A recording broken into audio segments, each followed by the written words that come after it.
I think I was, a child when I saw Crocodile Rock with the Muppets. That was the first introduction. I thought it was, funny musical men. But then I met him when I was a kid, when I was about 13, because Billy Elliot, it wasn't even called Billy Elliot at the time that it went to the Cannes Film Festival, I think in 2000. It was called Dancer. And Elton John was there.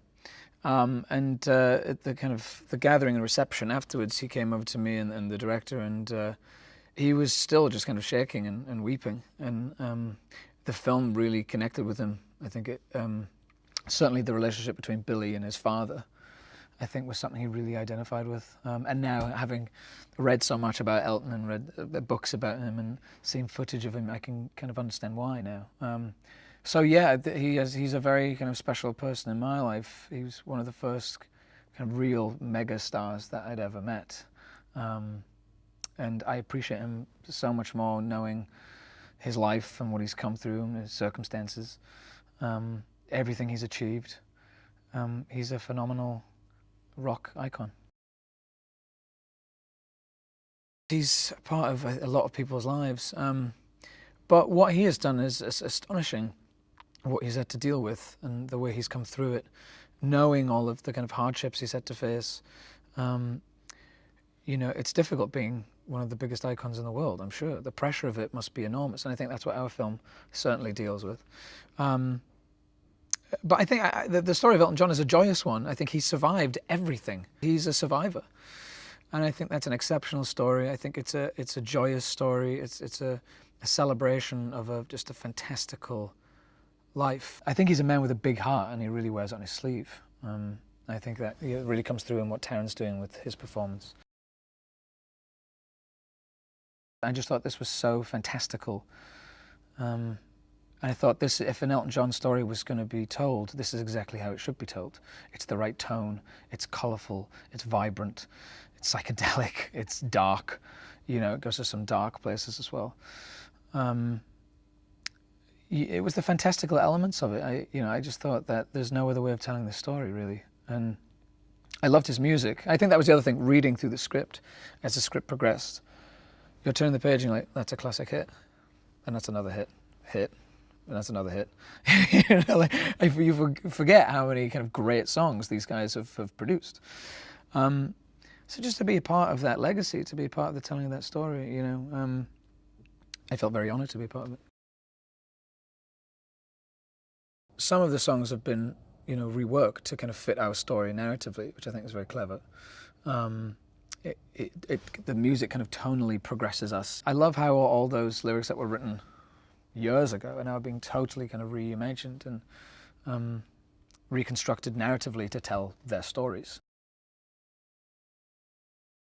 Dexter was just all over this story from the very second I jumped on the phone with him. He knew exactly what it was. He knew exactly the tone, the size, the color, how extraordinary it had to be, because I think he understands Elton very, very well. I love the element of kind of jumping into something together, going, this is what it's going to be, and we're going to go big, and we're going to do it boldly. So I was just over the moon that he wanted to bring me along for it as well. This is more than just a biopic. This is a journey. This is a fantastical retelling of this extraordinary life. But that carries a very important message, that you have to know who you are. You have to be true to yourself. You have to be your true identity. Because if you don't, it will kill you, and you have to stand up and be counted for and be who you are. And I just think that's a very empowering message, told in a very brave way. I played Bernie Taupin, who was Elton's lyricist. They wrote almost everything together. There was a part where they separated and wrote with some other people, but predominantly a lot of the songs that you hear and all the songs that people know and love, the lyrics were written by Bernie Taupin, and the melody and the music was written by Elton John. They famously never collaborated in the same room. Supposedly, Bernie would write the lyrics, he would send them down to Elton. Elton would compose the music and set the songs, and record the songs, and that's kind of how it worked for many, many, many, many years, and it was incredibly successful. They kind of there was I don't know why, what it is, the thing that kind of clicked in them. Clearly, Elton saw something in these words that he felt expressed what he couldn't.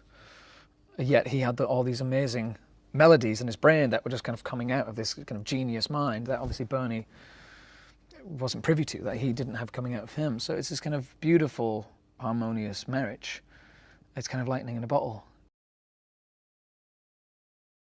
If you're playing someone that still exists and is around, I think it's the right thing to make contact with them and say, hello, this is what I intend to do, this is the script.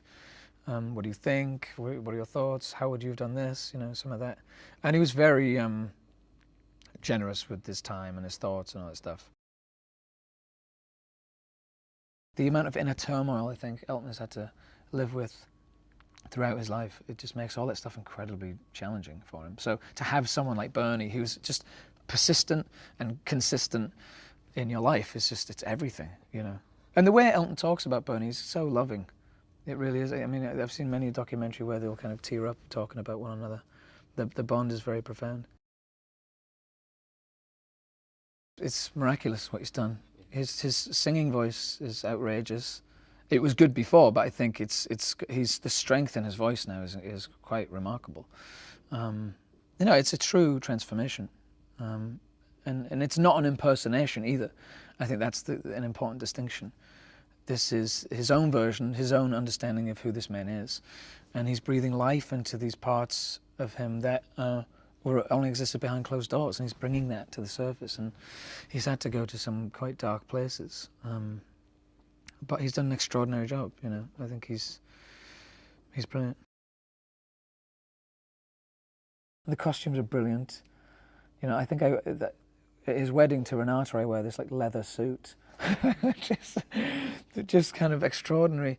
I'm quite envious of Richard Madden's clothes because he just looks every time like perfect. And some of the stuff that Taron has gotten to wear, it's just extraordinary, kind of visually striking images that I've seen come from the film. All that stuff helps. You can really get lost in it. It just brings the film to life. Here's the thing about some of his music. In doing this job, is like going into like some of the kind of back catalogs and some of the B-sides and like exploring the albums a bit deeper, and a lot of like the live recordings. There's some brilliant live recordings that he's done. You really realize like that this guy was, and is, just a phenomenal musician, so competent. Apparently in all forms of music too. Certainly the blues influence is the thing that I really love. I really admire that because you're always kind of thinking, how did this kid from Pinner where did this come from? Because he lives it and he breathes it so intensely.